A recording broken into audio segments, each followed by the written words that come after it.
tenemos las entrevistas orales. Algunos autores, como Jonathan Forner, han citado entrevistas realizadas que le hicieron a Jesse Shira hacia el final de su periodo como decano en la Universidad Case Western Reserve en Cleveland. Y él menciona que están las cintas de estas entrevistas junto con las transcripciones escritas disponibles en los archivos de esta universidad. Y él menciona que en una de estas entrevistas con Shera, que se realizó en 1968, la realizó un estudiante de la Escuela de Bibliotecología de la Universidad Estatal de Kent, pues Shera identifica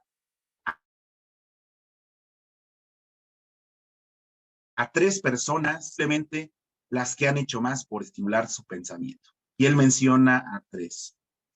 Al demógrafo Warren Thompson, quien fue jefe de Jesse Shera en la Fundación Scripps. El bibliotecario Ralph Beals, a quien Shera conoció primero como estudiante en la Graduate Library School de Chicago, y posteriormente también trabajó con él como director de las bibliotecas de la Universidad de Chicago. Y finalmente menciona a Margaret Elizabeth Egan. La importancia de la influencia de Egan en este grupo, digamos, de 3 grandes autores que lo influyeron, se confirma en una segunda entrevista que Shera realiza en 1970 a cargo de la archivista universitaria de Case Western y que también fue ex empleada del Centro de Investigación en Documentación y Comunicación, donde también fue investigadora Margaret Egan, ¿no? Jesse Shera le dice a Ruth Helmuth, textualmente, lo voy a leer, a ver, dice, mucho de mi pensamiento, incluso hoy día, está teñido por el pensamiento de Margaret. Ella fue realmente una chica brillante, casi un genio en algunos aspectos. Y tengo una tremenda deuda con ella, porque su influencia en mi forma de pensar es probablemente mayor que la de cualquier otro autor. En el momento en el que hizo estos comentarios, Jesse Shera tenía 67 años y Margaret Egan llevaba 11 años de fallecida.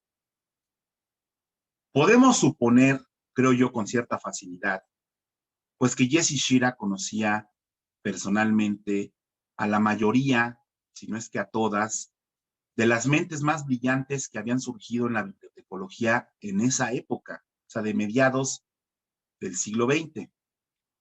Pero resulta algo muy interesante, particularmente interesante, la singularización que él hace hacia Margaret Egan dentro de este panteón de grandes mentes, ¿no? Podríamos decir que es una especie de tributo sorprendente. Yo no creo que sea tanto un tributo porque él durante muchos años omitió, más allá de estos, ciertas muestras muy, muy esporádicas. Él realmente, en forma sistemática, en las presentaciones, en ponencias, se atribuía la idea original de la epistemología social.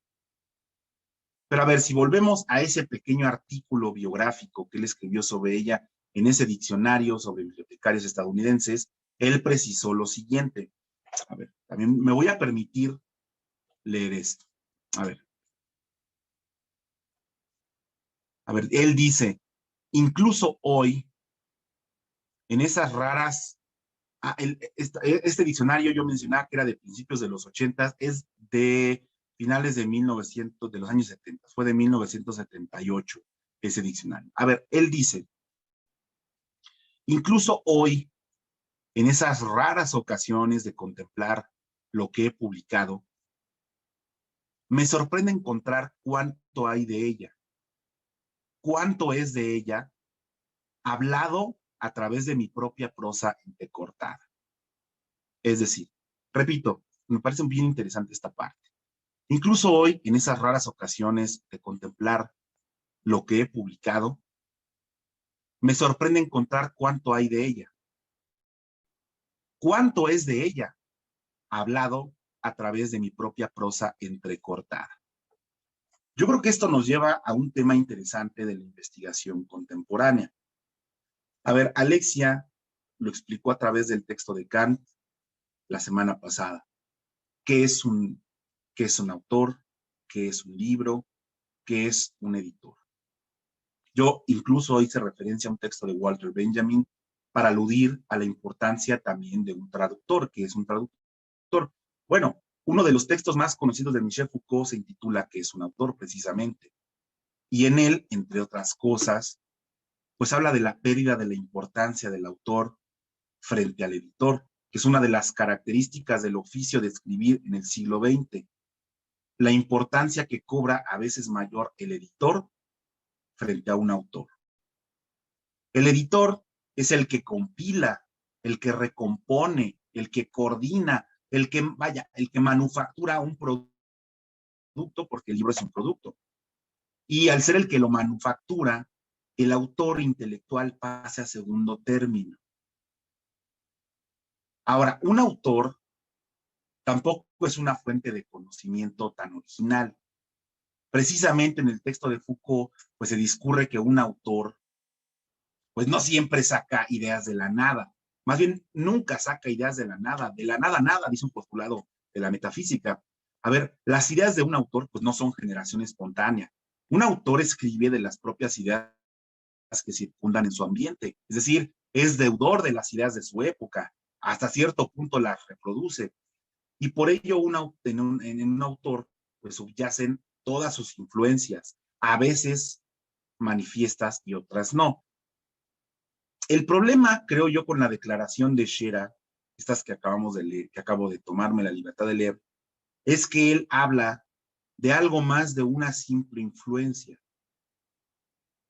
Él habla de que al morir Margaret Egan, pues él continuó con las ideas de ella, y creo yo que a pesar de estas confesiones, hay muy pocas referencias a Egan a lo largo de su trayectoria. Yo casi podría decir que lo que estas declaraciones al final de su trabajo como decano, incluso como profesor, como investigador, pues parecerían más una confesión que intenta tranquilizar pues cierta carga de conciencia. A ver, ¿recuerdan lo que vimos la clase pasada? Que los académicos, que los científicos no se conducen siempre, como algunas creencias asumen, pues bajo el rictus de la racionalidad siempre, que es una de las razones por las que Thomas Kuhn escribe ese ensayo de historia de la ciencia, que es la estructura de las revoluciones científicas. En veces varias, yo creo que hay mucho de política y de psicologismos como autoengaños en los académicos y en los científicos. A pesar de haber recibido una fuerte influencia de cierto autor, a veces un académico o un científico lo omite porque no quiere aceptar que la originalidad de la idea pues no fue enteramente suya, y en otras ocasiones bastante comunes, pues no lo hace por resentimiento o por envidias. Y de igual forma se da el efecto en contraparte. A veces regalamos citas en nuestros artículos a pues, una cita innecesaria. O sea, simplemente le regalamos una cita a un colega, a un amigo, como una especie de declaración de filiación o de congratulación a alguien.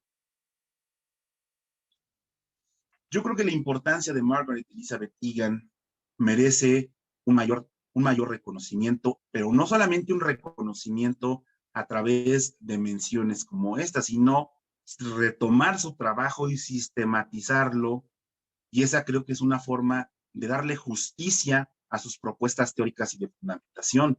Margaret Egan reconoció el valor para la sociedad de la información, de los campos técnicos de la ciencia, la industria y el comercio, y de la profesión bibliotecaria, la cual, para ella, pues su trabajo consiste en refinar las herramientas y técnicas bibliográficas tradicionales para aplicarlas en la nueva vertiente que ella denominó epistemología social, pues con requisitos especializados y en apoyo de la investigación científica y la toma de decisiones gerenciales, así como el enriquecimiento cultural, es decir, prácticamente todo el amplio abanico que hoy hablamos para la bibliotecología, que el bibliotecario como promotor de lectura, pero también como el bibliotecólogo emprendedor, todo esto estaba englobado en su propuesta de epistemología social. Los problemas a los que se enfrentaban las bibliotecas académicas en aquella época eran los mismos que los de la bibliotecología en general, o debía surgir una nueva profesión. Cuando ellos publican este artículo y hablan de una nueva disciplina, se llegaron a hacer esas preguntas otros colegas contemporáneos de Egan y Shera. Pero Margaret Egan creía firmemente en la unidad de la profesión, que la bibliotecología en su papel como agencia social, pues debe cambiar, debe ir cambiando a medida que cambian también las necesidades de la sociedad, pero que sus funciones generales de suministro de información y de control bibliográfico son las mismas, cualquiera que sea el contenido, la estructura o el propósito de esa información. Fue formada como politóloga en Yale, tuvo un interés de por vida en la sociología. Egan era una experta en la historia del desarrollo de las ciencias del comportamiento y pues en el centro de ese ideal por estudiar el comportamiento de los recursos de información y de las personas en sociedad que buscan y necesitan información, creo que hay dos afirmaciones asociadas de Margaret Egan influidas por John Dewey, el filósofo de la educación. Primero, que las ideas son valiosas solo en términos de su instrumentalidad para una reorganización activa del contexto. Y segundo, que diferentes grupos de personas clasifican las ideas de manera diferente según lo que quieran hacer con ellas, algo que hoy entendemos muy bien con la catalogación y el etiquetado social. John Dewey tenía un planteamiento muy conocido, que las cosas tienen que ser ordenadas y arregladas para que su agrupación, o sea, cuando las conjuntamos, las agrupamos, promueva una acción exitosa para ciertos fines sociales. Y de este marco teórico simple, aparentemente,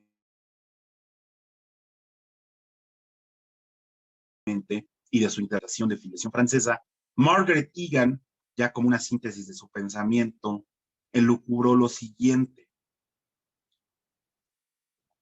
una suposición de que ninguna comunicación tiene valor social a menos que estimule un comportamiento que tenga un impacto social. Y por tanto, en consecuencia, una apreciación profunda de la importancia del valor social de la comunicación gráfica, que ya expliqué qué es la comunicación gráfica, en otras palabras, los documentos, y de la comunicación iniciada por el receptor, ¿no? En contraste con la comunicación de masas. Eh, eh, pues es, digamos, como la guía para la acción del bibliotecólogo en sociedad. También que la visión de la biblioteca como agencia social y más específicamente el servicio bibliográfico, que ellos, espero que se hayan dado cuenta de ese punto fino, ellos están entendiendo bibliografía en el sentido, creo, correcto, que hoy a la palabra bibliografía se le ha ido reduciendo cada vez más, cada vez más, cada vez más. Y la palabra bibliografía, podríamos hablar en el mismo sentido de biblioteca con mayúscula, biblioteca con minúscula, de una bibliografía como disciplina con mayúscula y de la bibliografía como producto con minúscula. Pero ellos están entendiendo la bibliografía como un amplio, como una amplia tarea y una amplia área dentro de la bibliotecología. Bueno, para ellos los servicios bibliográficos son un instrumento de apoyo del proceso general de comunicación de los documentos y en última instancia de apoyo al buen funcionamiento y al progreso continuo de la sociedad a través de la promoción y también de la maximización de la utilización efectiva de estos documentos, de estos registros gráficos que produce la misma sociedad y que consume la sociedad. Es decir, para hacer circular estos documentos necesitamos a la bibliografía. Por eso es tan importante aparentemente una Biblioteca Nacional, que es la que se encarga de la bibliografía nacional y de los instrumentos de control bibliográfico nacional.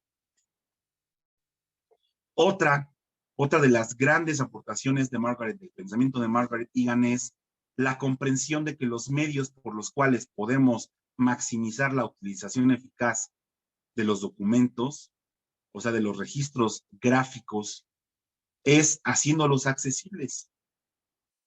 También que tengamos una visión macroscópica del desarrollo de la bibliografía, de tal manera que las herramientas bibliográficas se integren y se coordinen en una especie como de pirámide a la que se puede acceder fácilmente en cualquier nivel de generalidad, como en una red que permite el movimiento entre campos temáticos, así como dentro de ellos. El pensamiento de Margaret Egan también es relevante, pues porque reconoce diferentes tipos de bibliografía y que estos tipos sirven para diferentes propósitos, para diferentes grupos, lo que sugiere pues la necesidad de estudios sobre qué tipos de bibliografía hay y qué tipos de lectores hay, lo que hoy conocemos como estudios de usuario. También reconoce la necesidad de que haya una especie como de bibliotecología especial que se centre en las necesidades distintivas de las ciencias sociales. Esto podría parecerles muy extraño, pero es muy vigente. Voy a poner un ejemplo muy cercano. Ella concibió, a ver, dejen tomar un poco de agua. Ella concibió que podría haber una especie de bibliotecología especial eh, que se concentrara en las necesidades de ciertos sectores, de ciertas ciencias sociales. O sea, una bibliotecología especializada para las ciencias físicas. No, es decir, en las necesidades, y otra en las necesidades de los responsables de la toma de decisiones en los negocios, en la industria. Otra en las necesidades de los académicos. Esto, ustedes pueden decir, pues para eso existen bibliotecas parlamentarias, para eso existen bibliotecas académicas. No va como por ahí. A ver, esto ustedes lo pueden ver más claramente en la división estructural del Colegio de México, del Colmex. A ver, el Colmex se divide en centros, centros de estudios se llaman. No son centros de investigaciones porque no solamente hacen investigación, son centros de investigaciones, tienen profesores, investigadores, porque también esos centros se encargan de los respectivos, de las licenciaturas y posgrados que ofrece el Colmex. Por eso son centros de estudios. El Colmex se divide en varios centros de estudios. Está el Centro de Estudios de Asia y África, el Centro de Estudios Demográficos, Urbanos y Ambientales. Está el Centro de Estudios Económicos, está el Centro de Estudios de Género, el Centro de Estudios Históricos, el Centro de Estudios Internacionales, el Centro de Estudios Lingüísticos Literarios y el Centro de Estudios Sociológicos. El Colmex tiene su biblioteca, la Biblioteca Daniel Cosío Villegas, que es una especie de biblioteca al estilo de los college en Estados Unidos, porque la biblioteca del Colegio de México no solo es una biblioteca académica, sería reducir su papel mucho. La Biblioteca Daniel Cosío Villegas fue una especie de centro de investigaciones bibliotecológicas dentro del Colmex, porque tenía investigadores, o sea, su puesto era profesores investigadores, porque también había una maestría que impartía el Colmex. Esta maestría, la última vez que yo supe que la abrieron fue en el 2012. A ver, la abrían, duraba 2 años esa maestría, no la abrían cada año, sino que la abrían 2012, esperaban a que saliera esa generación y la volvían a abrir. Pues esa maestría desapareció, tenían investigadores de planta, publicaban libros, no solamente organizaban eventos, etcétera. O sea, era además de los centros que he mencionado, en un centro de investigaciones. Bueno, en la biblioteca del Colmex hay asignado un bibliógrafo, porque ese supuesto, no referencista, no, bibliógrafo. Hay un bibliógrafo para cada uno de estos centros. Creo que en las primera o segunda clase les mencioné, cuando vimos bibliotecología comparada la primera vez, les mencioné que si bien ya se le ha empezado a dejar como un tema secundario, casi como de historia de la bibliotecología, a la bibliotecología comparada, les dije, yo tuve un buen colega que en el doctorado publicó una tesis sobre la bibliotecología comparada, no solo como repaso histórico, sino sobre su influencia en la bibliotecología contemporánea. Bueno, ese colega es bibliógrafo ahí en la Biblioteca Daniel Cosío Villegas del Colmex. Él es el bibliógrafo encargado o asignado para el Centro de Estudios Económicos del Colmex, es Tomás Bocanegra. Entonces, este modelo que Margaret Egan mencionaba es muy parecida a la estructura que tiene hoy los bibliógrafos asignados en la Biblioteca Daniel Cosío Villegas del Colmex. Bueno, otra cosa muy importante del pensamiento de Margaret Egan fue pues la necesidad de la aplicación del análisis temático al control bibliográfico de unidades más pequeñas que los libros. O sea, los libros no son la unidad mínima. Y de ahí podemos vislumbrar lo que hoy conocemos como la catalogación analítica. También, pues Margaret Egan expuso una cierta preferencia por esquemas de clasificación en lugar de solo listas alfabéticas de encabezamientos de materia y por esquemas facetados en lugar de esquemas enumerativos, pues como posibles soluciones a ese viejo problema de construir un esquema de estándar único de aplicabilidad universal. Y finalmente, creo que Egan reconoció la importancia, pues dado que no existía una ciencia, una disciplina básica que fuera subyacente a la bibliotecología, como por ejemplo la medicina tiene muchos de sus fundamentos en la biología. Bueno, no existía eso para la bibliotecología, pues ideó esta propuesta de crear un marco teórico para la bibliotecología, en lugar de simplemente tomar prestado uno o varios de otros campos. Es decir, diseñó y creó, confeccionó a la epistemología social.